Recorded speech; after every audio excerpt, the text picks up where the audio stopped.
আমরা অনেক সময় দেখে থাকি যে এমপ্লয়ারদের মধ্যে এমন এক ধরনের মানসিকতা যে আমি এমপ্লয়িকে যত সময় আসলে আটকে রাখতে পারবো, জি, ওভারটাইম করাতে পারবো বা যতটা সময় থেকে ওয়ার্কলোড দিতে পারবো, জি। হয়তো বা তার কাজের পরিধি অনেক বেশি বাড়বে।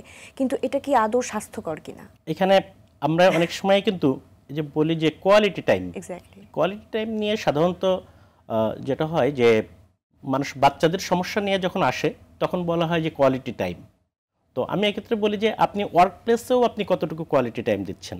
ওয়ার্ক প্লেসে কোয়ালিটি টাইম যদি হয় যখন আপনি কাজ করছেন পরিপূর্ণভাবে ওই কাজের ভিতরে থাকছেন, হ্যাঁ।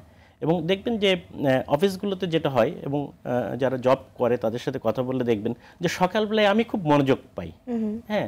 সকালবেলায় আমি বেশিরভাগ কাজ করে ফেলি এবং এরকম দু একটা হয়তো ফাইন্ডিংস পাওয়া যাবে যে আমরা বেশিরভাগই অফিসে যারা ৯টা-৫টা জব করি একটার ভিতরেই বেশিরভাগ কাজ করে ফেলি, হ্যাঁ। একটার পরে দেখা যাচ্ছে যে বিভিন্ন ধরনের লাঞ্চের পরে ইন্টারাপশন একটা আসে, সময় লাঞ্চ নেওয়া ব্রেক হয়, আছে, হ্যাঁ। প্রেয়ার ব্রেক আছে, হ্যাঁ।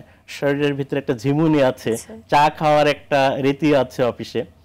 তো সকালবেলায় দেখবেন যে এই কাজ করার জন্য খুব ভালো।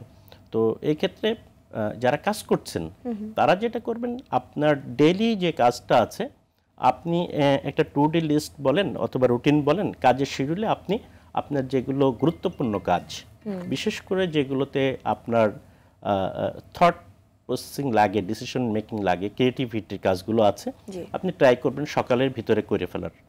আর সেকেন্ড হাফের জন্য আপনি আদার্স যেগুলো লেস ইম্পর্ট্যান্ট সেই কাজগুলোতে আপনি মনোযোগ দিবেন।